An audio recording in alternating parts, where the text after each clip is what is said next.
We are live on Facebook, YouTube, and now Instagram. Good afternoon. I'm Dan Edwards. I am your host of the Seattle Real Estate Podcast. Recently rebranded from the Eastside Real Estate Podcast because our world is growing. And we've got a great show today. We're going to talk about a number one question we're getting right now. What's going on in the economy and what does it mean for 2023? And then we'll also talk about how do you buy a home while you have a home? And a lot of the pent up inventory issues are going to be in that. Then we're gonna, that's gonna be a crosstalk segment / mortgage moment with our good friend Tucker Maxwell. So that is coming up after our Real Talk.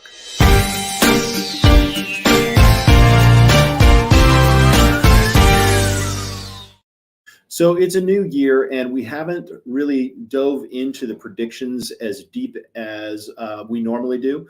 And I've got some new stuff that I wanted to present to y'all out there about the industry and the housing market, and what we're going to see in 2024. God, I almost said 2023, 2024.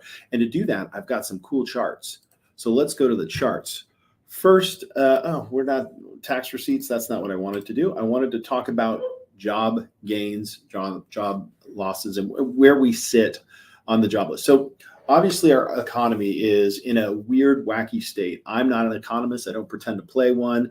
I just basically know that when the economy is strong, there's usually a strong consumer sentiment, and therefore more movement in first or new households, people buying their first home, second home. There's that confidence. So we've been in this space where it's kind of, as you can see back in 2021, we were kind of adding a steady stream of jobs, but recently, last year, it was markedly less. And also you can kind of see we're still at a pretty low unemployment rate. So essentially, for what most economists say, this is basically full employment. Now, there are a lot of outliers. We've talked about, well, people stopped, applying for jobs. People can't find the types of jobs. More people are taking two jobs. Those things are all true. And when we look at the economic data, what this means is that there are still some gainfully employed people out there. And I think that's a good way to put it. Now, inflation has been a big issue, and inflation, I guess, is the enemy of democracy. So the good news is we're seeing a downward trend on inflation, but keep in mind that that's still high, and we haven't gone back to 2019 numbers, right? When it comes to 2%, that's essentially where they want to keep the inflation numbers, which is why you see the Feds modifying rates up and down and left and right. I guess, yeah, okay, so let's go into this. So one of the things that we have seen are areas across the country where we grew in jobs. And notice you'll see places like Florida and Idaho, close to over 10% in Idaho, and just under 10% in Florida, Texas at 8%. So these are high payroll employment states, locations where people move to during that March 2020 to October 23. I would say 4.5% right there is a pretty good mark for Washington State. Now, this is the one thing to kind of pay attention is that appreciation rates from quarter one of 2020 to quarter three of 2023, Washington State showed 43%. So the amount of gains had you bought a house in 2000 would be about 50% in equity. And that's cumulative total. So, multiple, not every year was it getting it. That's the total between those two times. So even though we had crazy unemployment in 2020 that turned around to crazy hiring in 2021, we still saw good, solid appreciation. And in other states like Wyoming, Idaho, Montana, North and South Carolina, Georgia, Florida, all of those states saw their equity grow quite significantly. So one of the interesting parts, actually, I'm going to bring Tucker on for this, Tucker, because this is like a mortgage thing. Welcome to the show, Tucker. Good to see you. You as well, Dan. Thank you for having me. All right. So I jumped kind of right into this. And as I was going through it, I was like, ooh, I should get Tucker's opinion on that since he's here. And And so this one is kind of interesting as you look at the spread. Now, as you look at it, the spread is kind of defined for our listeners and those watching that may not see the graph, or wait, the listeners that can't see the graph and those that are watching that can see the graph. Why is the spread between the 10-year Treasury and 30-year mortgages so high? Yes, I think it really has to do with the volatility in the marketplace. Is when rates are going up and down and they're hard to predict, it requires us as lenders to have a little bit more margin in these loans and keep that spread larger to handle the unexpected, right? And so what you're seeing here is really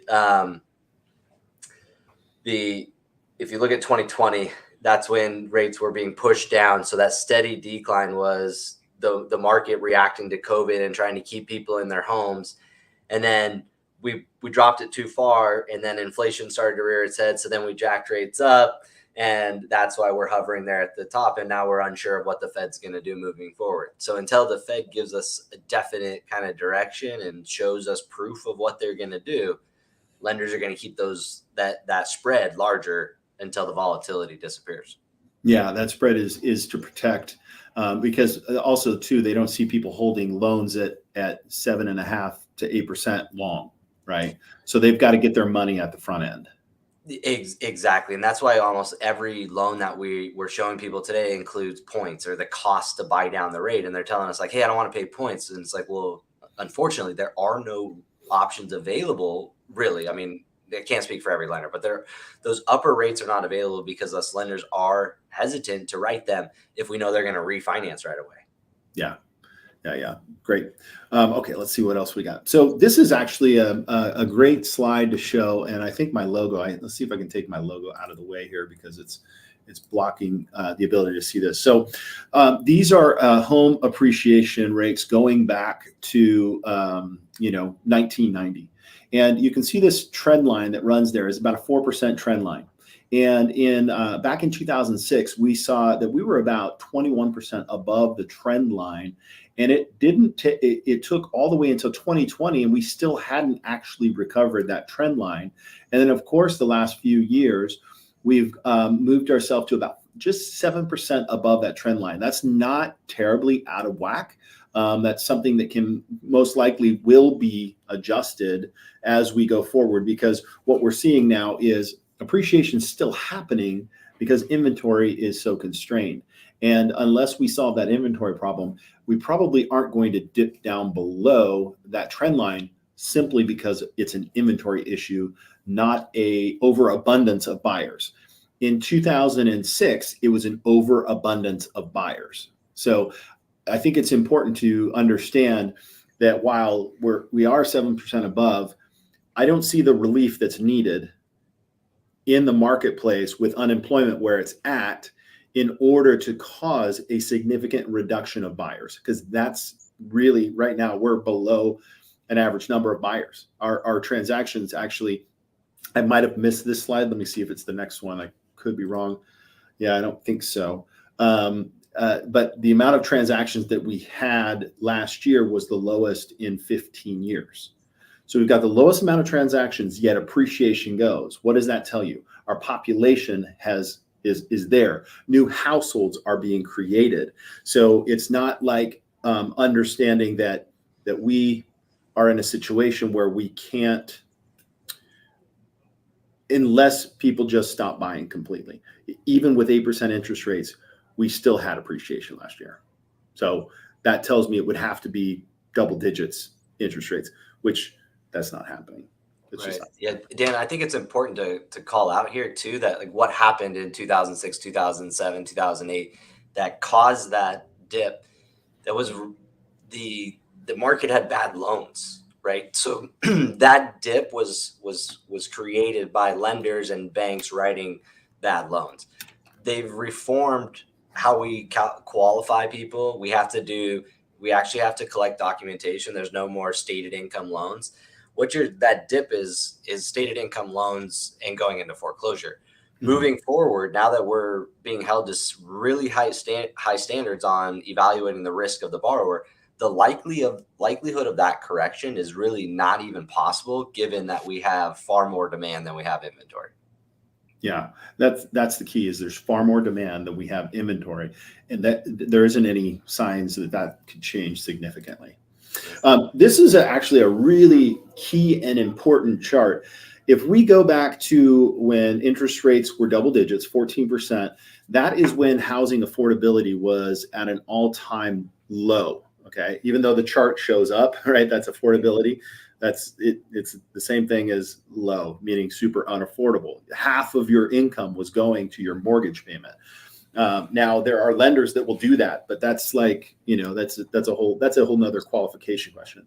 But the reality is where we should be is probably somewhere around the 18 to 25% is kind of like a safe place for most household budgets.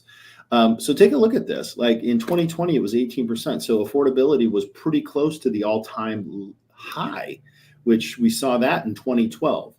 And then we hit COVID. We hit the rebound from COVID and the inflation issue, which is what has caused the interest rates to go up, creating an affordability factor of 29%. And if you remember the chart previously where we showed inflation coming down, as long as the feds keep that under control, we should be okay. Now, I'm going to show some slides that might concern many folks here a little later, and I think it has to do with understanding the stability in the stock market. So remember this slide when we come to this later slide. So recessions. So many folks said we were in a recession. We weren't in a recession. The definition of a recession is GDP, negative GDP in 2 consecutive quarters. We did see that. However, there were other things going on. But the interesting thing about these charts is the relationship to the Fed rates and a stock market bottom. So this is something that I was like, I didn't really think about this or what this would mean. But I think if you look at this, peak rates, which we hit in October, excuse me, when did the Fed raise the rate to the highest spot it's been, Tucker? June of 2023. Some argue June of 2023. Some argue October of 2023. Yeah, well, October was when interest rates hit the high, but Yeah. June is when the Feds raised the rate that basically pushed the rates up because it's that Exactly. little lag effect. So if we do this, this is 31 months between 17 months following the rate high is when you see a recession onset. And then recessions are always seen in the rearview mirror. So when the recession is in full force, that's when you see that stock market crash. So in July of 2006 is when the rates hit their peak.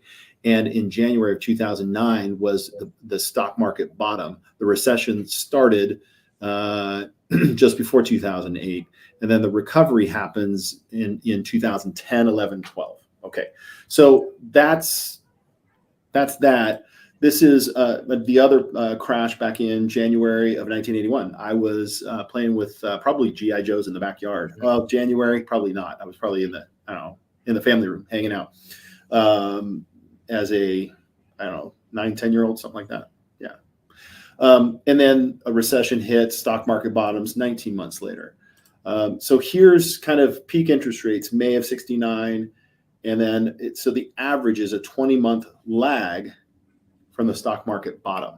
So if you want to go 21 months, I believe this next slide will show their prediction. And they say forecast of peak interest rate was December of 2023. We all just said different dates right there. So potential date of recession starting is November of 2024, which is coming up, and the potential stock market bottom. Okay, now, why did I just share that scary data? Why did I share that scary data? To scare everybody? No, that's not really why. But I think it's an important consideration. Home ownership is the most durable hedge against inflation and stock markets bottoming out, right? Because when we looked at that chart, I'm gonna bring us back to that chart of appreciation. I see comfort here. I see comfort in this, even over these what is this, a 20-30 year time frame, right? I see comfort in that because what you have to do is live somewhere. And if unemployment is low, that means most people can find work. I do realize that in some cases it's multiple jobs because people aren't able to make ends meet. Well, I think if the economy, which once it bottoms out will come back, you're going to see future growth and future opportunity. What does that mean for a home buyer, home seller, all of that stuff? Well, there's a lot of folks who have money in the stock market, and that's where they're invested, and that's great. And everybody always talks about diversification. If you're sitting there with a fair amount of stocks in the stock market, you should trust, diversify, do all of those things. But if you are also don't own a home, then I'm kind of concerned, because you certainly should at least have something in a home. Now, the other thing is, we're going to talk about after this is we're going to talk about that whole move up buyer, and a lot of people are afraid to sell their home because they have a low interest rate, and I think they don't want to then have to buy something else and end up in a higher payment. So the fact of the matter is that the current market considerations will cause many people not to move forward. But there are other reasons why people have to buy and sell in this marketplace. So anyways, the long story short, what do you see as a summary, the silver lining? Had you seen those economic things about the stock market crash and interest rates, the correlation? Had you seen that before, Tucker?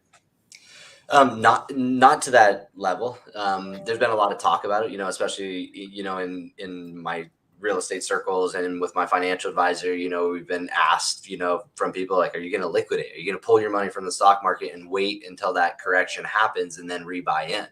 That's come up a lot lately. And, we'll leave it to our financial advisors to make those decisions for us. But I think the key component for our market is many people are sitting on a portfolio with one company's stock in it.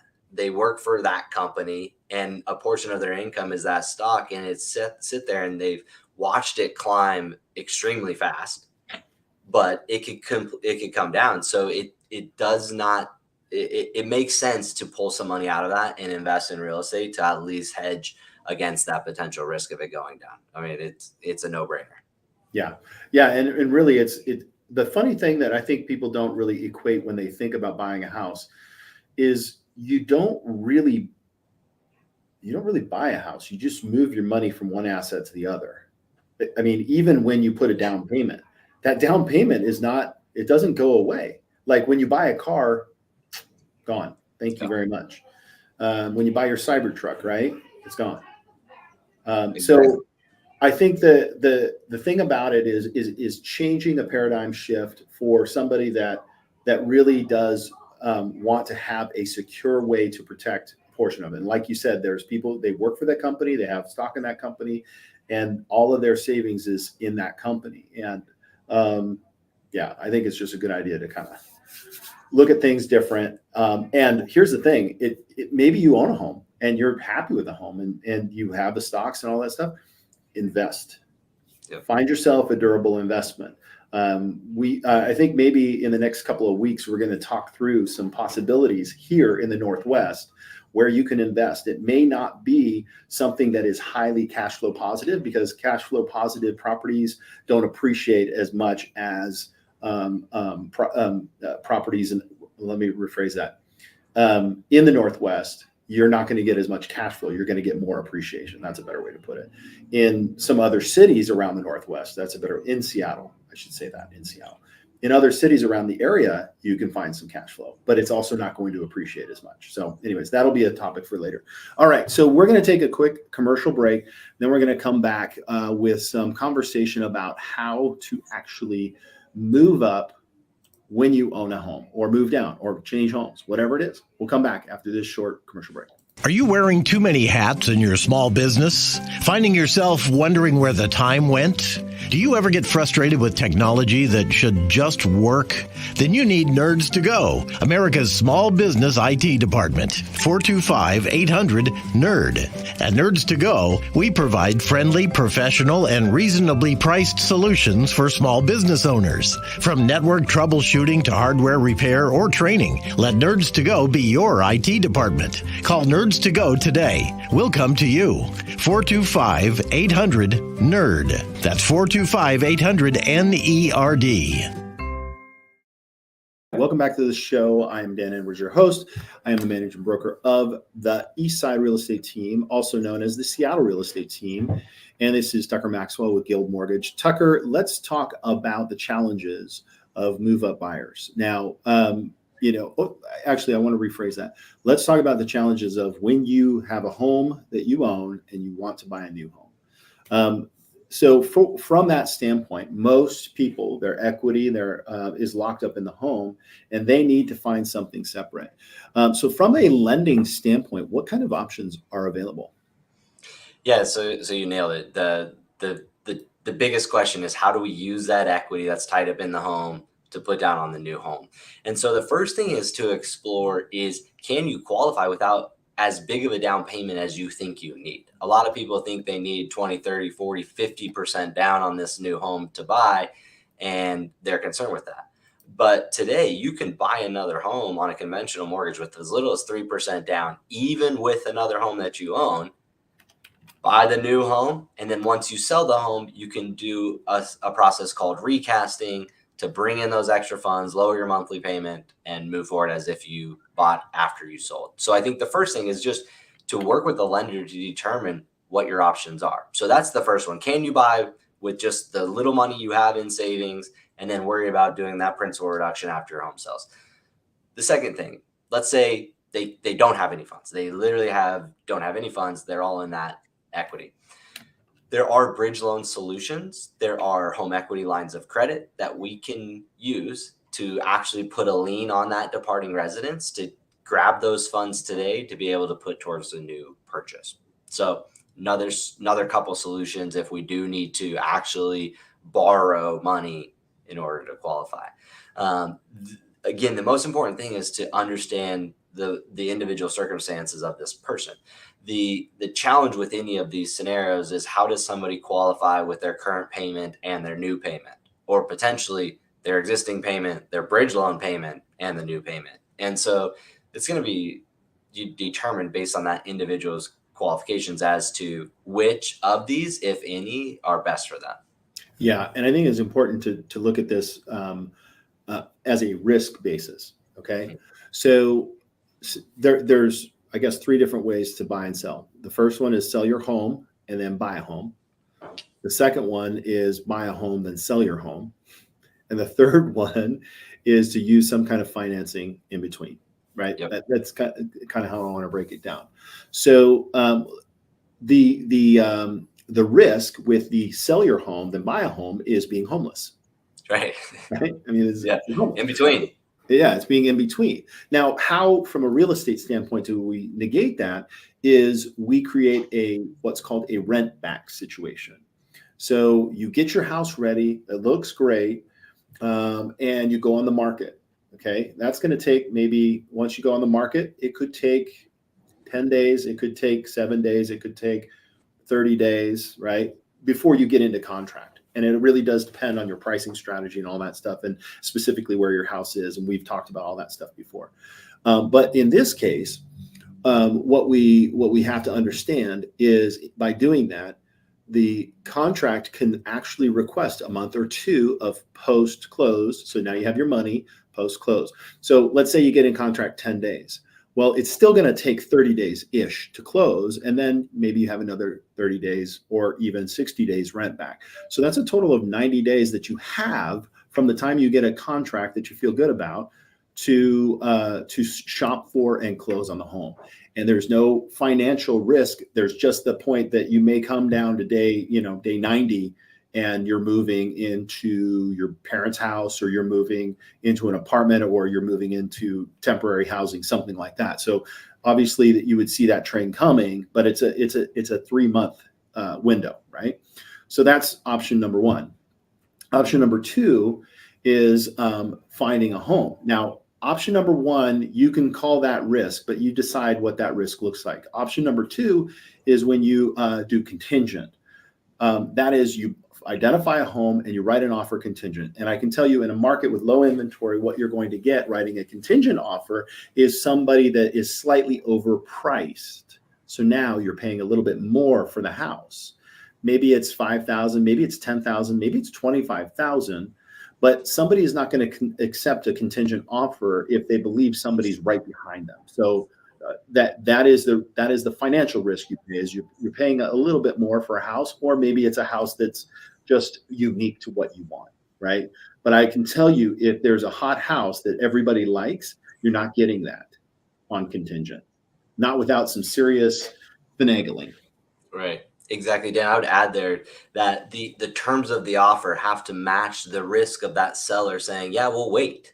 Right. So it has to be compelling. It has to be enticing for the seller to say, hey, we're going to take it off the market and not allow other people to look at it, to wait for you to sell your home. We may need to pay for that risk that the seller is taking on. Yeah, and let me let me walk through the steps of doing that. The first thing that you would do if that was the route you wanted to take is get pre-approved, right? Yep. Because again, that's the same thing. And now in that pre-approval process, you may discover there are a couple of different things. Last week, we discovered we had somebody that owned a house free and clear, and they qualified for a VA loan. So they were already going to qualify for a house that they wanted without having to sell their house, right? So that's why that pre-approval process is good, because you can discover something that actually benefits you. It benefits you. Now, they don't want to own both houses. So we could do ask for a longer close, right? So that we did that. And then one of the options that you said was, one of the lending options that you said was that bridge loan kind of thing, or right? Yeah, bridge loan or recast. So in that scenario you're describing is, okay, so we do a 100% financed VA loan. They don't love the payment because they're borrowing the full value of the home. But as soon as that departing resident sells, they then take that money, put it on principal, and either pay it off, or with, there's no prepayment penalties on most home loans today, qualified mortgages. So they can pay it off in full, or they could say, hey, what payment do we want?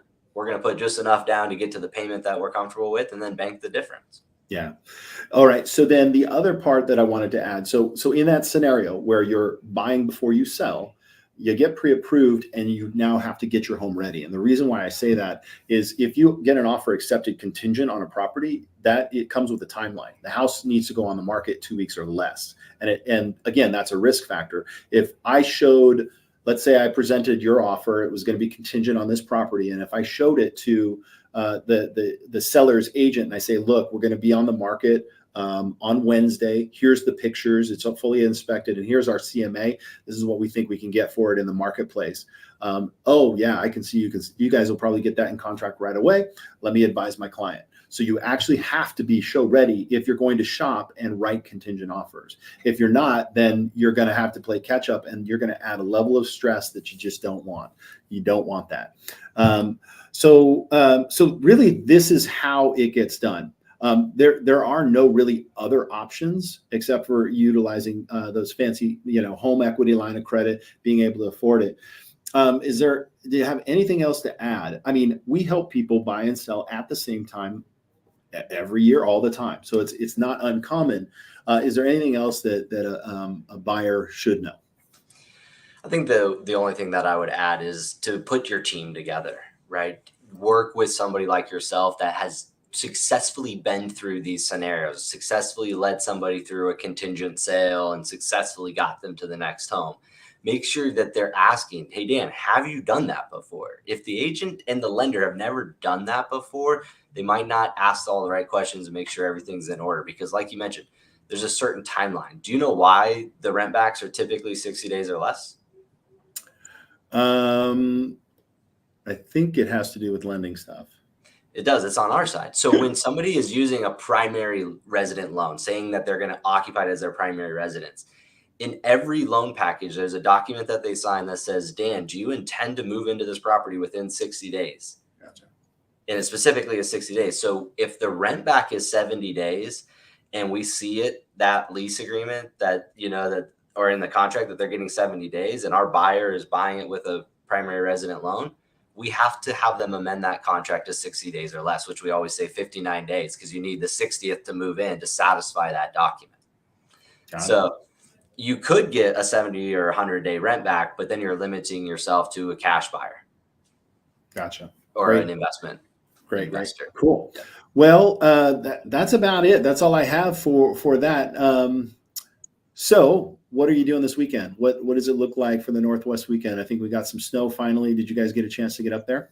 Yep, I think we're going to go skiing again, and hopefully the crowds have died down a little bit. Everybody's got their fix, so hopefully the lift lines are a little bit. Was it pretty crowded last week? It was, but the mountains didn't have a lot of time to prep, right? So Alpental and at Crystal, they were still doing avalanche control like midday. And so now that we've had snow longer, they should have, full mountains operating and every lift running. So. Oh, that's awesome. So Mary just mentioned Snoqualmie has an awesome inner tubing spot. And that's an easy route from the east side. It takes about 30 minutes to get up there. Grab some hot cocoa, maybe a little adult beverage, and do some inner tubing. Last I checked, it was like $25 to do that, but it might be a little bit more. I don't know. Yeah, there's a great brewery too. Drew Brew at Snoqualmie is fantastic too. Great food truck out front. So, and I think Commonwealth, another great restaurant up there.